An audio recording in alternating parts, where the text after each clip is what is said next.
ওয়ালাইকুম। আজকে আপনাদেরকে শর্টকাট বর্গ দেখাবো। খুব সহজে আপনি কিভাবে একটা যেকোনো সংখ্যার বর্গ করতে পারেন। এই যে ধরুন একটা সংখ্যা লিখলাম, যেকোনো এক সংখ্যার বর্গ তো সহজেই করা যায়, যেমন ৯ নং ৮১, ৮ ৮ ৬৪। কিন্তু যদি একের অধিক যায়, ধরুন আমরা একটা সংখ্যা ১১, ১২ এগুলার হয়তো বর্গ জানি, কিন্তু একটু কঠিন দিকে গেলে কিন্তু সেটা একটু কঠিনতর হয়ে যায়। ধরুন আমরা একটি সংখ্যা লিখছি ১২। ১২কে আমরা প্রথমে লিখছি এই জন্য যাতে আমরা একটা সহজ সংখ্যাকে কীভাবে মানে একটা সহজ সংখ্যাকে কীভাবে সহজেই বর্গ করা যায় সেটা দেখানোর জন্য। ধরুন ১২ সংখ্যাটি আমরা জানি ১৪৪, কিন্তু এটাকে যদি আমি বর্গ করতে যাই তাহলে অন্ধকার লাগছে নাকি একটু। ধরুন ১২ সংখ্যাটিকে যদি আমি বর্গ করতে চাই শর্টকাট, তাহলে হবে এই যে এখানের ২ প্রথম মানে বাম থেকে আসবো, বাম সাইড থেকে আসলে প্রথম এই প্রথমটাকে আমরা বর্গ করব ২ দুগুণে ৪। পরবর্তীতে আমরা এই ২টা সংখ্যাকে গুণ করব, গুণ করে ২ দিয়ে আবার গুণ করব, অর্থাৎ ২ ওকে ২, ২ দুগুণে ৪। আবার পরবর্তীতে এটার পর্যায়ে অর্থাৎ ১ ওকে ১ এরকম হবে। ধরুন এর চেয়ে একটু আমরা বড় সংখ্যা নিলাম, ধরুন ২৪ নিলাম। ২৪টাও তাহলে এরকমই হবে, ৪ ৪ ১৬ হবে।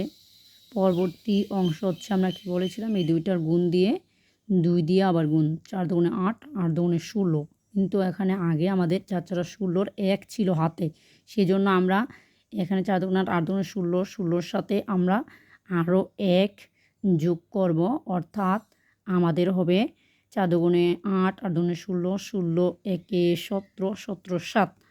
হাতে আবার ১ আছে, কিন্তু পরবর্তীতে আমাদের টার্ন হচ্ছে এটা ২ দুগুণে ৪, ৪ আর ১ ৫, এটা হবে এটার বর্গ। ঠিক একইভাবে আমরা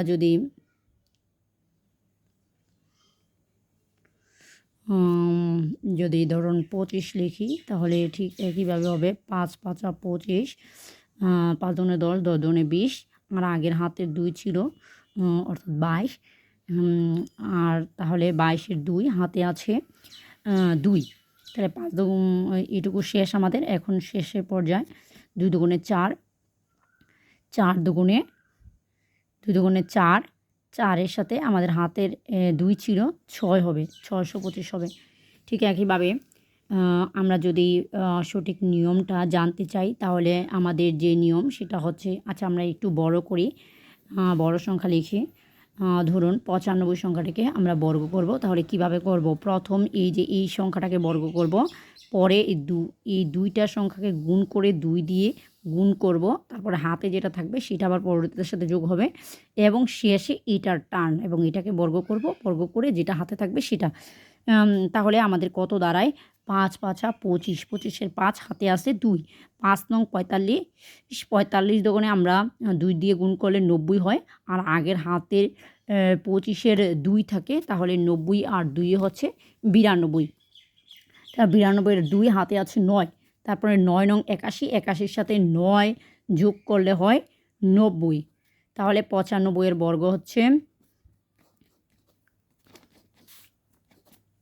৯৫-এর বর্গ হচ্ছে ৯০২৫। ঠিক একইভাবে যদি আমরা ৯৬-এর বর্গ করি, তাহলেও কিন্তু এরকমই হবে, ৬৩৬, ৬ নং ৫৪, ৫৪ দুগুণে ১০৮। তাহলে ৫৪ দুগুণে যদি ১০৮ হয়, আর আগের আছে হাতে ৩, এই ১০৮-এ আর ৩-এ হচ্ছে ১১১, তাহলে ১১১-র ১ লিখলাম, হাতে তাহলে ১১ আছে, তাহলে ৯ নং ৮১, ৮১-এর সাথে ১১ যোগ করলে হয় ৯২। তাহলে ৯৬-এর বর্গ হচ্ছে ৯২১৬। তা এতক্ষণ এক সংখ্যা দেখালাম, ২ সংখ্যা কীভাবে করা যায়? ২ সংখ্যাও কিন্তু আমরা এরকম মানে এতক্ষণ ২ সংখ্যা দেখালাম। ধরুন এখন ৩ সংখ্যার বর্গ আমরা জানবো শর্টকাট। ধরুন আমরা একটা ছোট সংখ্যা লিখি ১০৪, এটার বর্গ কত? ২ সংখ্যার ক্ষেত্রে আমরা ২টাকে একত্রে করে নেব। যদি ৪ সংখ্যা হয় ২টাকে একত্রে, আলাদা ২টাকে একত্রে, তাহলে এইটার ৪ ৪ ১৬, ১৬ এই যে 4টাকে আমরা বর্গ করলাম, 4 4 16, হাতে আছে 1, তাহলে পরবর্তীটা এই 10টাকে একসাথে রাখলাম, 4 10 40, 40-এর সাথে 2 গুণ, 40 দুগুণে 80, আর আগের 4 4 16, হাতে আছে 1, অর্থাৎ 81, 81-র 1 হাতে আছে 8, তারপরে 10 10 100, যে এটার আবার বর্গ 10 10 100, 100 এর সাথে হাতের 8 হচ্ছে 108, অর্থাৎ 104 এর বর্গ হচ্ছে 10,816।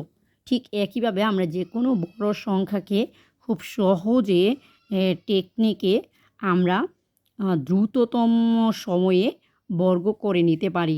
এর চেয়েও আরও দ্রুত সময়ে শেষে 5 থাকলে আমরা বর্গ করতে পারি, শেষে 1 থাকলে আমরা বর্গ করতে পারি। এই টেকনিকগুলো আমরা ধীরে ধীরে পর্যায়ক্রমে আপনাদেরকে দেখাবো। আশা করি আজকের ভিডিওটা ভালো লেগেছে। ভালো লাগলে আমাদের সাথে থাকবেন, আমাদের ভিডিওটা শেয়ার করে দিবেন। ধন্যবাদ সবাইকে।